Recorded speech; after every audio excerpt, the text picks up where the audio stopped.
Hello friends, आज हम discuss करेंगे अनटचेबल स्प्रिंग रिटन बाय जी कल्याण राव। जी कल्याण राव एक नॉवलिस्ट, शॉर्ट स्टोरी राइटर, इसेस्ट और प्ले राइट है जो कि दलित कम्युनिटी को बिलोंग करते हैं और जिन्होंने क्रिश्चियनिटी को अपनाया है। ओरिजिनली ये तेलुगु लैंग्वेज में लिखते हैं। ये जो अनटचेबल स्प्रिंग है, ये नॉवेल सबसे फर्स्ट टाइम पब्लिश किया गया था 2000 में अंता रानी वसंतम नाम से। बाद में से ट्रांसलेट किया गया इंग्लिश में अलादी उमा और श्रीधर के द्वारा 2010 में से पब्लिश किया गया। ये नॉवेल जो है ये हमें बताता है सैगा ऑफ अनटचेबल्स, उनका एंडलेस स्ट्रगल हमें देखने को मिलता है कि कैसे अनटचेबल्स लोग जो है वो सोसाइटी में सरवाइव करते हैं कंटिन्यूसली। उनका लाइफ जैसे हर रोज एक तरीके का स्ट्रगल हो, वो हमें देखने को मिलेगा।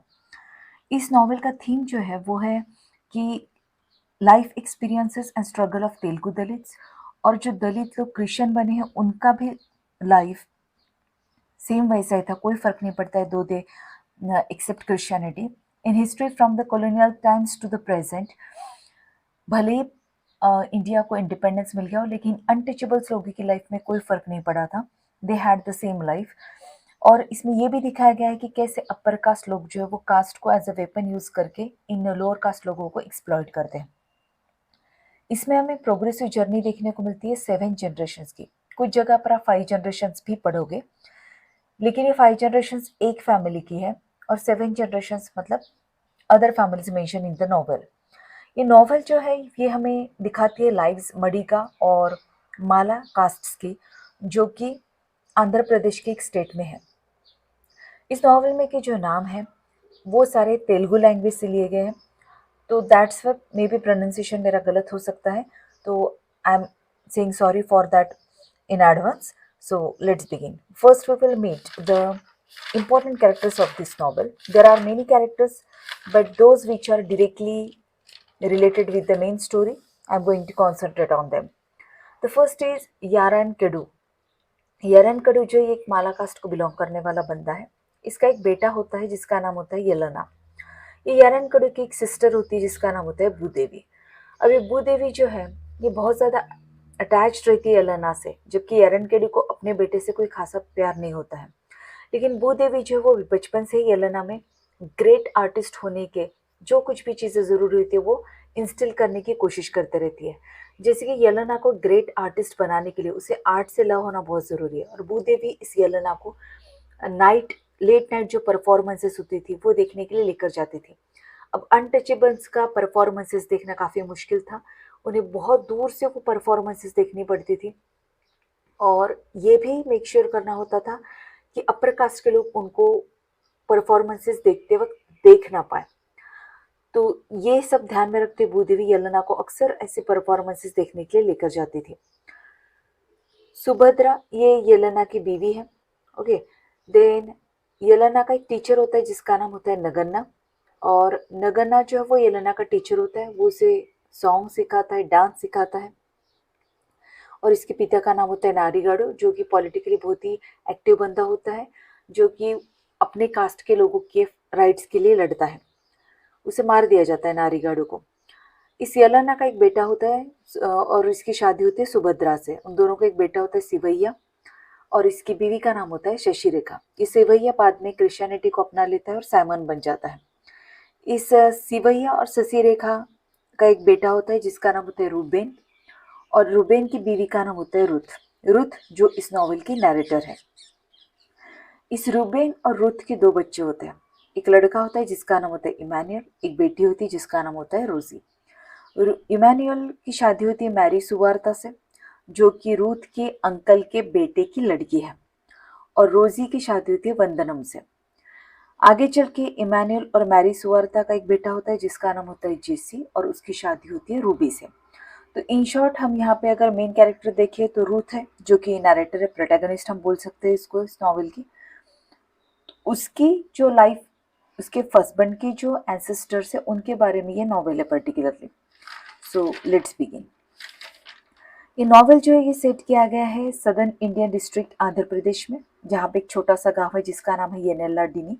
ये येनेला डीनी में 3 तरीके के लोग रहते हैं। अपर कास्ट लोग जो कि ओरू नाम की जगह पे रहते हैं, मालास जो कि मालापल्ली नाम की जगह में रहते हैं, और माडिगास जो कि माडिगापल्ली नाम के। ये 3 सेक्शन से एक ही गाँव में के, तो ये तीनों को मिलाकर बनता है येनेला डीनी। नॉवल की शुरुआत में हमें इंट्रोड्यूस किया जाता है प्रोटैगनिस्ट से, दैट इज रूथ से, जो कि इस नॉवल की नरेटर भी है। वो एक सेलिब्रेटेड ऑथर है और वो नरेट कर रही है अपने हस्बैंड के फैमिली की एंसेस्ट्री। रुथ को दिखाया जाता है कि वो अकेली बैठी है, आसमान की तरफ देख रही है और अपने हस्बैंड के लाइफ के जो इवेंट्स है उसको वो रिकॉल कर रही है। रुथ जो है वो अपने नरेशन में पर्टिकुलरली मेंशन करती है उरुमुला नृत्यम और विधि बुगोदम, ये टाइप ऑफ फोल्क परफॉर्मेंसेस है जो कि नगना और येलेना परफॉर्म किया करते थे। रूबेन जो कि रुथ का हस्बैंड है, उसकी अभी भी मौत हो चुकी है।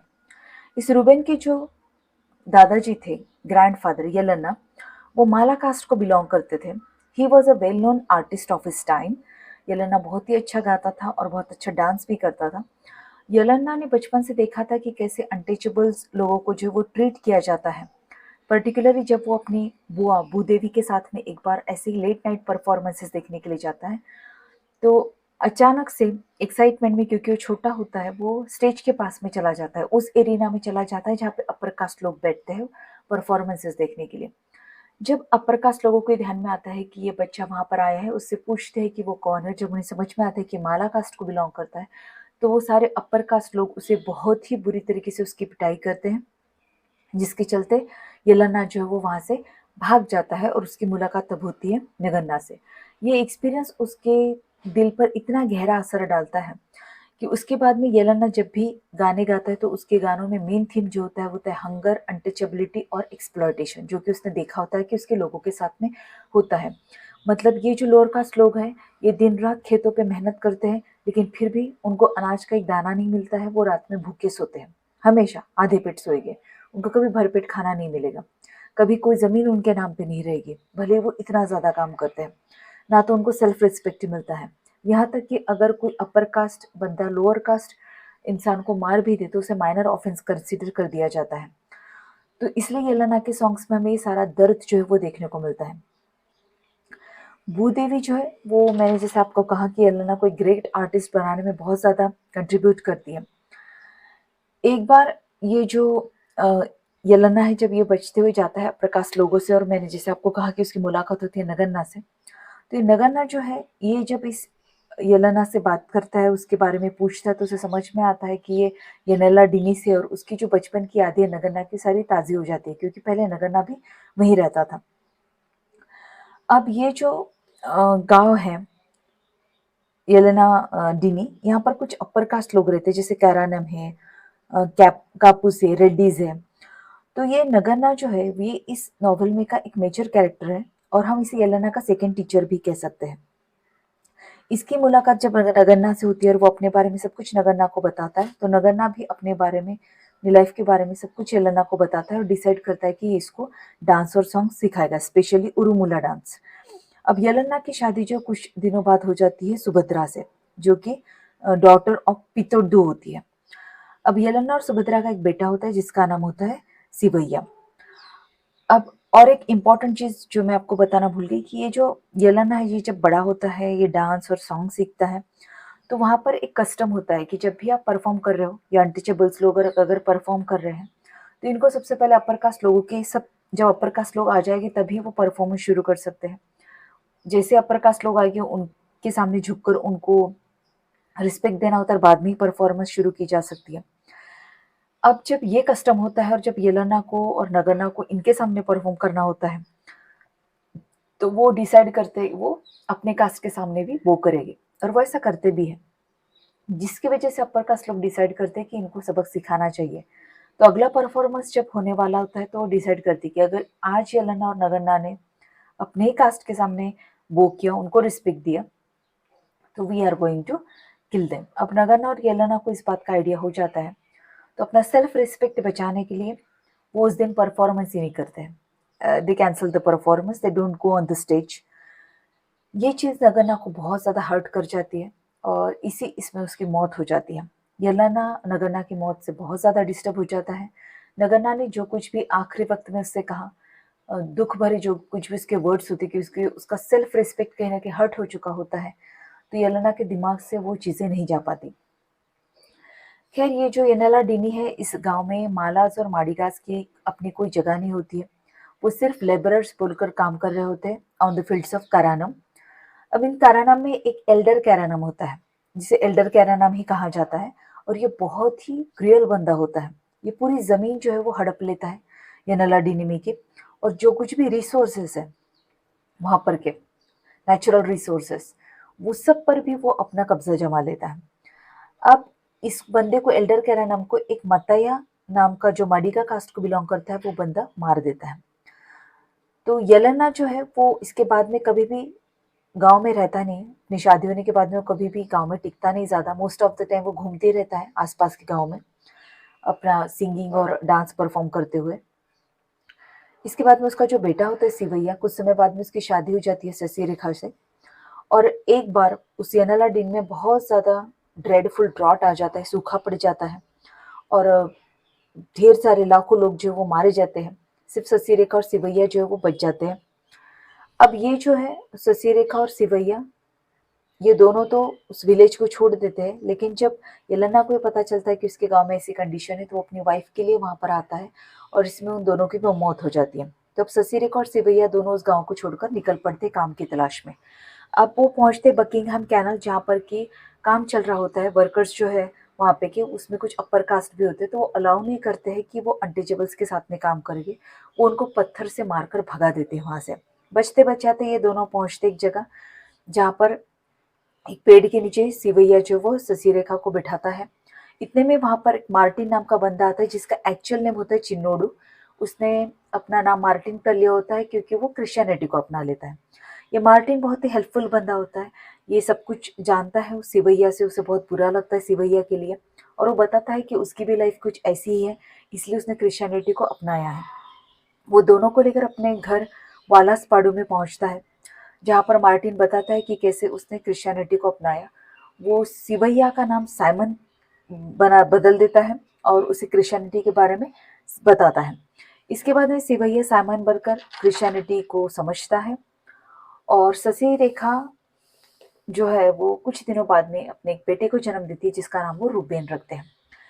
अब मार्टिन जो है उसका एक केस चल रहा होता है एक जगह को लेकर, एक अपर कास्ट इंसान के खिलाफ, जिसमें मार्टिन जीत जाता है। तो जैसे ही मार्टिन केस जीतता है, मतलब एक अनटचेबल केस जीत गया है एक अपर कास्ट के अगेंस्ट में, ये चीज़ अपर कास्ट लोगों को हजम नहीं होती है, और वो इस वर्डिक्ट के खिलाफ जाते हैं और डिसाइड करते हैं कि वो मार्टिन का मर्डर कर देंगे। तो क्रिसमस डे की शाम रेड्डीज और चौधरीज, जो कि अपर कास्ट लोग होते हैं वहाँ पर के, वो मार्टिन को बहुत ही बुरी तरीके से उसकी हत्या कर देते हैं, और साइमन को भी बहुत बुरी तरीके से पीटते हैं। साइमन उसकी डेड बॉडी को अपने शोल्डर पर उठाता है और वालास्पाडू लेकर जाता है, जहाँ पर वो देखता है कि उसके जो लोग हैं, अनटचेबल कास्ट के जो लोग हैं, उनका पीछा कर रहे हैं अपर कास्ट लोग, और उनको मार रहे हैं और उस जगह से भगा रहे हैं। तो उस जगह पर जो, जहाँ पर जगह मतलब जहाँ जो लैंड डिस्प्यूटेड होती है, वहाँ पर ही ये सब कुछ चल रहा होता है। वहाँ पर वो देखता है कि मार्टिन और उसकी वाइफ भी मर चुकी है। वो अपने बेटे र्यूबेन को उठाता है और वहाँ से भाग जाता है। वो र्यूबेन को एक मिशनरी जो होती है, एक ऑर्फनेज होता है क्रिश्चियन लोगों का, वहाँ पर छोड़ देता है, और वो वहाँ से चला जाता है। जहाँ पर र्यूबेन जो है वो एक प्रीचर बनता है एट द हॉस्पिटल, और उसका एक डेली रूटीन होता है कि वो एक डायरी लिखते रहता है।